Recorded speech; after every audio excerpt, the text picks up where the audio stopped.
Halo semuanya, kenalin nama aku Veronica. Di sini aku bersama teman-teman saya. Nama saya Ahmad Salahuddin Ali. Dengan saya Renat Fizal. Dan saya Nathan Arya Andika.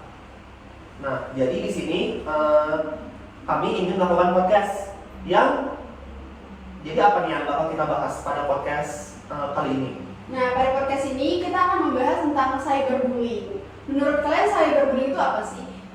Cyberbullying adalah penindasan yang terjadi melalui perangkat digital seperti telepon atau komputer. Kalau menurut aku sendiri sih lebih ke bullying, tapi bersifatnya itu online gitu. Kalau Kak Nathan gimana?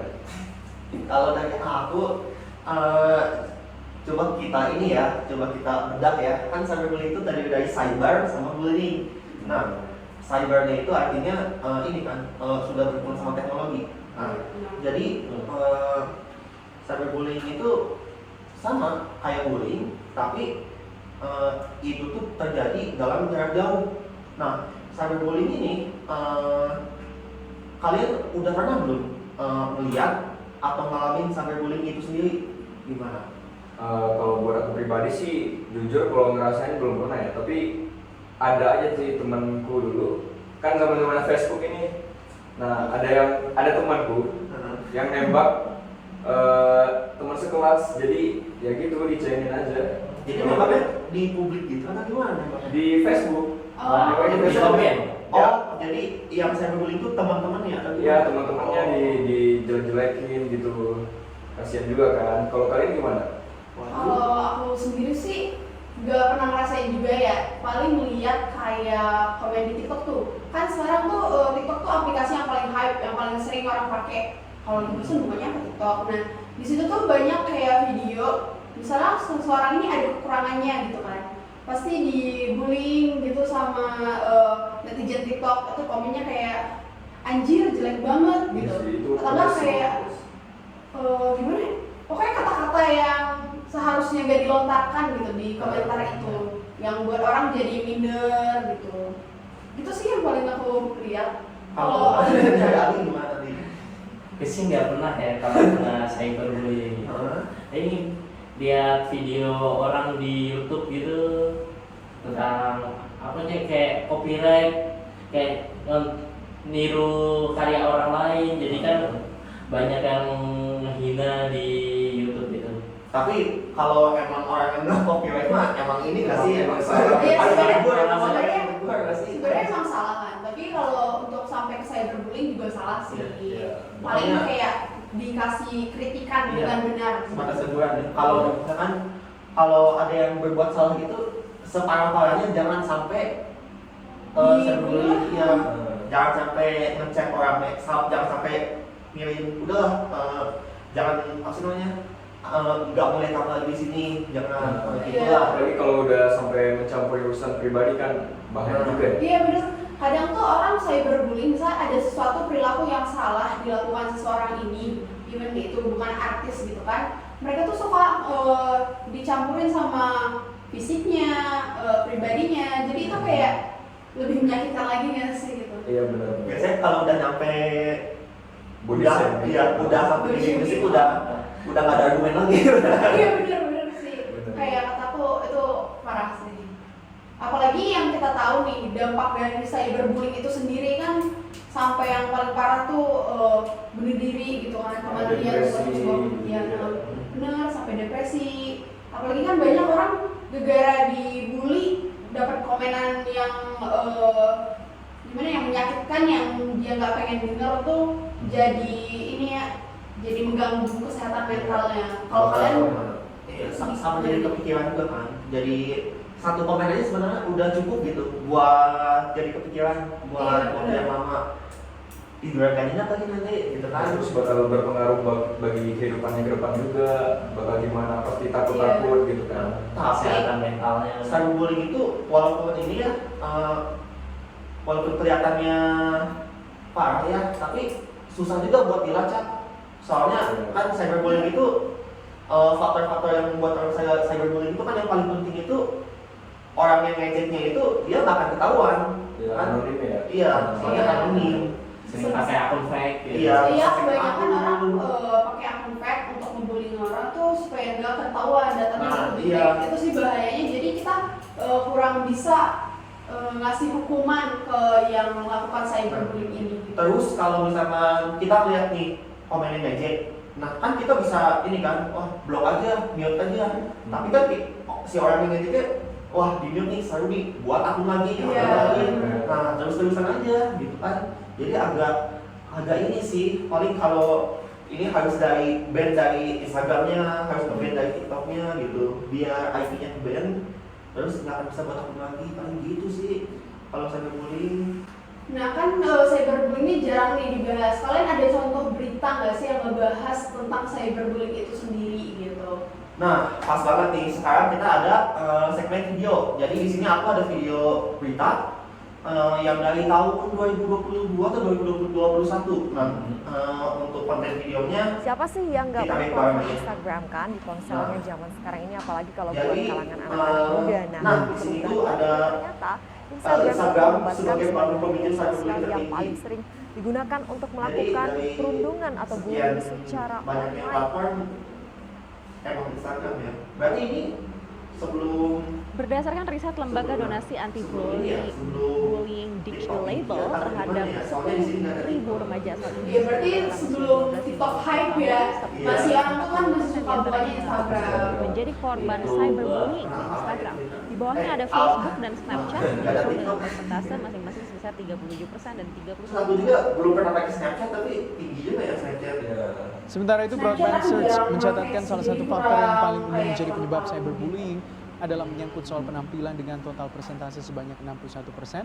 Meski kebanyakan kasus cyberbullying umumnya menimpa kaum remaja, namun dampak yang dihasilkan terus berlanjut hingga korban mencapai usia dewasa. Dampaknya mulai dari penyakit mental seperti depresi, social anxiety, dan juga munculnya keinginan untuk bunuh diri. Jadi Instagram ini terkenal sebagai tempat untuk mengumbar kehidupan sempurna begitu ya. Kalau ada celah sedikit langsung kena bully. Bahkan beberapa Di selebritis sini juga dijelasin kalau orang tuh dengan ngebulinya sambil Jadi nyamar. kebanyakan lantaran depresi dengan tekanan yang diterimanya. Salah satunya bullying yang kerap mereka terima itu kita sudah dengar sebelumnya dari selebriti yang ada di Korea Nah kadang tuh orang tuh yang juga memang bunuh bullyingnya diri gitu karena gimana ya?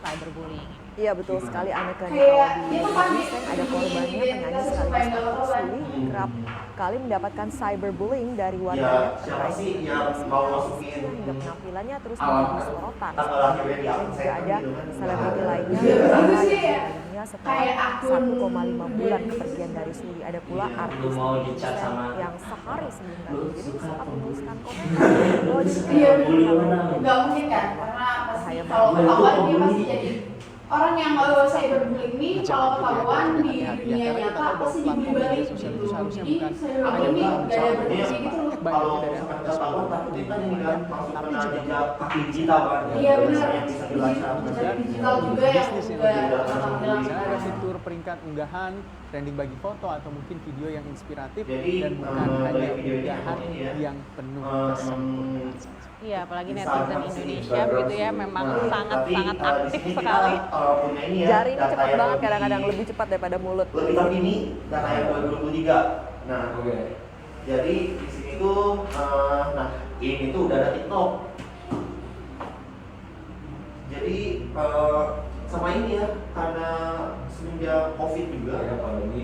ya jadi rate keseringan orang pakai sosmed itu jadi lebih tinggi. Bahkan kalau sekarang aja kita lihat orang kalau gabut kan pasti buka sosmed kan. Oh benar. Udah jarang ngapain gitu kan. Orang tuh buang waktu udah pakai sosmed. Nah, terus juga kalau sekarang itu udah ini kan sosmed tuh aksesibilitasnya besar banget. Takutnya padahal udah kan di Instagram atau di TikTok itu udah dikasih tahu kalau orang yang berapa tahun itu di bawah berapa tahun jangan pakai. Nah, tapi masih ada kan. Nah, Soalnya banyak tadi kan iya. identitasnya juga bisa dipalsuin ya. Iya. Nah, jadi bisa anak-anak juga tuh. Anak-anak bisa masuk kan.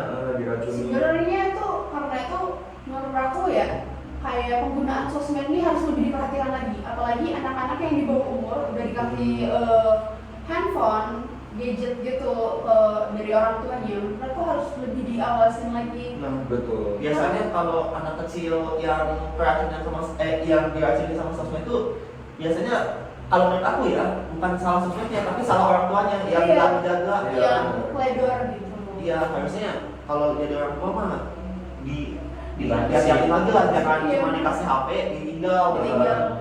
Belum waktunya ya, belum Iya. waktunya juga buat itu Iya. sosmed. Nanti kalau misalkan melihat yang aneh atau yang apa kan bisa cari juga ke depan. Apalagi anak kecil itu kan tipenya peniru gitu kan, jadi bisa dicontoh lah hal-hal yang buruk. Iya. Gitu. Takutnya seperti itu. Apalagi sekarang kalau anak kecil dikasih HP itu biar bisa ditinggal sama orang tuanya. Ya sih kebanyakan gitu. Nah, menurut aku juga ya orang yang melakukan cyberbullying terkadang tuh dia butuh perhatian, yang pengen diperhatiin gitu, ngerti gak sih? Pengen jadi apa? Center of attention. Iya, center of attention. Jadi kayak Pusat perhatian. siapa nih yang ngebully, terus orang kan pada kepo tuh sehingga di akun dia, terus ujung-ujungnya kalau orang tuh kan netizen punya sudut pandang yang berbeda, Iya. yang tiba-tiba kayak ternyata dia tuh bener ngebully itu kayak gini. Banyak yang ngikut. Iya, jadi pada banyak yang ngikut gitu, jadi dia nambah followers. Nah, kebanyakan tuh kayak gitu. Benar-benar. Biasanya juga kalau apa ya? Kalau orang yang ngebully itu Kenapa tuh Bang Nathan? orang yang ngebully itu biasanya ini ya punya satu akun khusus ngebully kan. Iya benar. Ada juga yang kayak gitu. Masih bingung coba, emang nggak ada kerjaan gitu ngebully terus. Iya. Bukan gak ada kerjaan, mungkin dia kayak Hobinya. Atau mungkin ada Hobinya. masalah pribadi. iya, masalah pribadi tuh bisa jadi tuh masalah pribadi, atau misalnya kita nggak suka video yang ditampilin gitu, atau postingan yang ditampilin seseorang itu.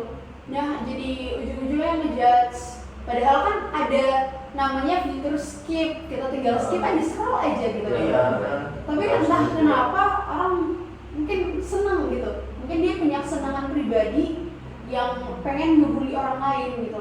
Mungkin dia ngebully itu karena pernah dibully, bisa jadi melampiaskan apa yang dia rasakan, dia pengen orang lain ngerasain nih gitu. Belakangnya di kehidupan nyata juga kita nggak tahu. Iya, Mungkin bisa juga itu juga tahu. penyebabnya.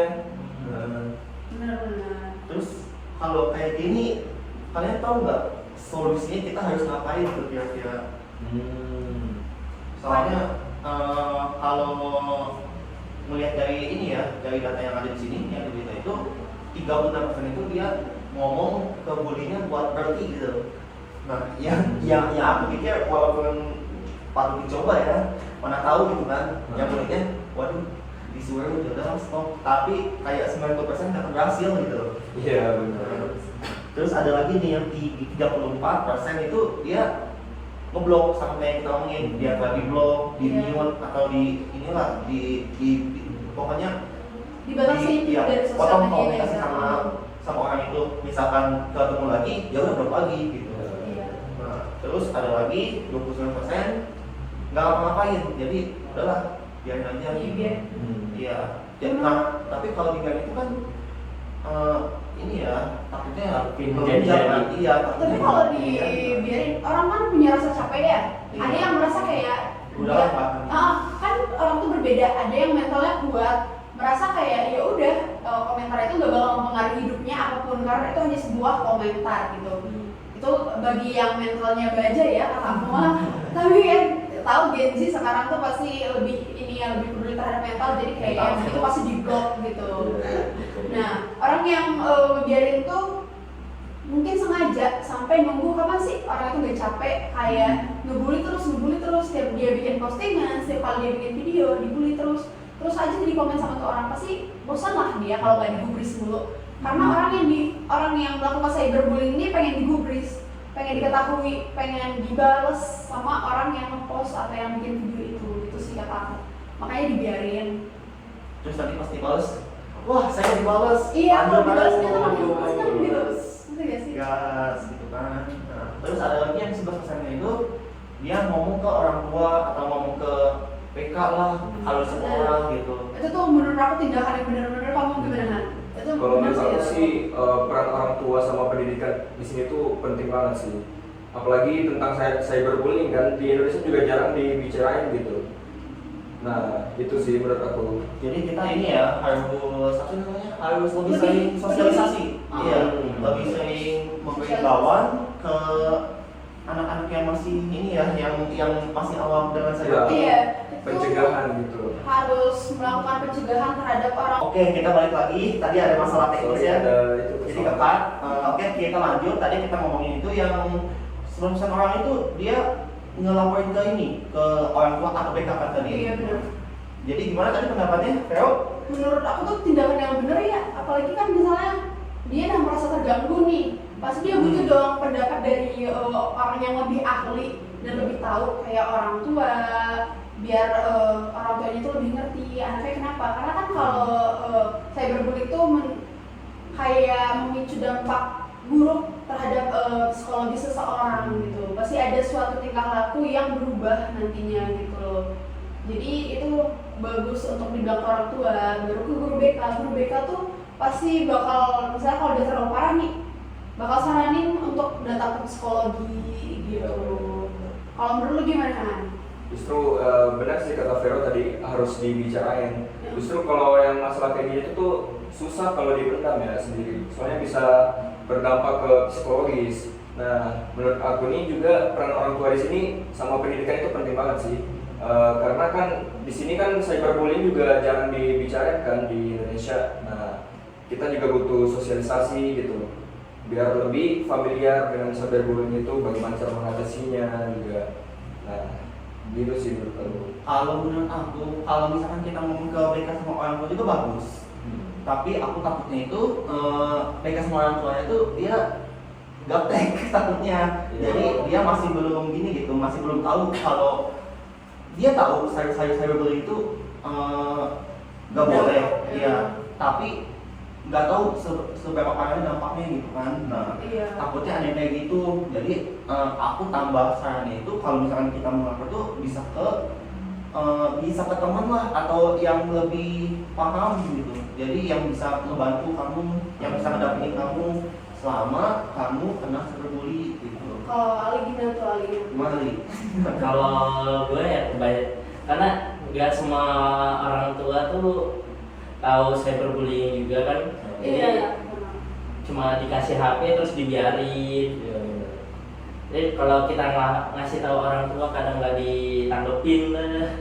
Jadi harus ngurus diri sendiri. Jadi kita harus punya kesadaran diri juga. Iya sih. Bener sih, memang banyak ya orang tua yang nggak tahu tentang apa sih cyberbullying gitu. Mungkin karena jarang yang didengar gitu. Terus mikirnya, ah yaudahlah, itu cuma komentar doang. Padahal itu udah termasuk status cyberbullying gitu. Nah, maka dari itu kan sekarang kan udah ini ya, udah zaman-zaman modern ya. Berarti mau nggak mau buat yang masih muda ataupun yang masih tua juga harus ini ya, belajar lebih. Oke, jadi kita kekat lagi untuk yang kedua kalinya. Sekarang kita ganti device karena ada masalah dari device yang merekamnya. Nah, jadi yang tadi kita omongin, jadi karena kita dalam masa teknologi ini ya, jadi mau nggak mau harus belajar karena harus keep up lah ya, harus up to date sama teknologi yang sekarang. Jadi sama inilah sekalian buat latih mental aja gitu. Iya. Harus juga sih. Harus bisa ya buat dan terbiasa di suatu dunia maya gitu menurut aku. Tapi kalau misalnya itu memang udah benar-benar mengganggu ya bisa dibawa ke ranah hukum juga sih. Kan sekarang juga ada hukum yang mengatur tentang sosial media gitu. Sudah ada undang-undangnya. Iya, undang-undang untuk di dunia sosial gitu. Oke, jadi jangan lupa buat ini ya, jangan lupa buat kita semua juga buat baca-baca terus ya, buat memperluas wawasan, ya, memperluas tentang cyberbullying. Nah, mungkin cukup dari situ aja mungkin pembahasan cyberbullying kita. Kita sudah membahas dari banyak topik ya, dari solusinya, dampaknya, bahkan kita sampai ngebahas video atau beritanya. Nah, jadi ada sepakat kata sebelum podcast ini ditutup. Nah, kalian tuh harus lebih kuat lagi ya menghadapi apa yang terjadi ketika kalian mendapat cyberbullying itu, dan kalian juga harus lebih lebih bisa menjaga privasi kalian di dunia maya supaya tidak terkena cyberbullying. Itu juga bisa mencegah kalian gitu. Dari saudara Rehan gimana? Kalau dari saya ya, buat para orang tua nih, mohon banget gitu anak-anaknya itu dibatasin gitu sosial medianya, karena bisa berpengaruh juga kan buat masa depannya nanti gitu. Kalau buat Ali, Nah, kalau gua untuk kata-kata untuk penutup ini podcast ini ya lupa nih. Kuat-kuatan mental ya. Kuat-kuatan mental ya. buat mental, oke. Buat aku udah sih tadi udah disebutin ya. Jadi sekian dari kami. Mohon maaf bila ada kesalahan teknis, baik dari teknis ataupun mau dari kitanya. Sekian, terima kasih. Sampai ketemu nanti. Dadah.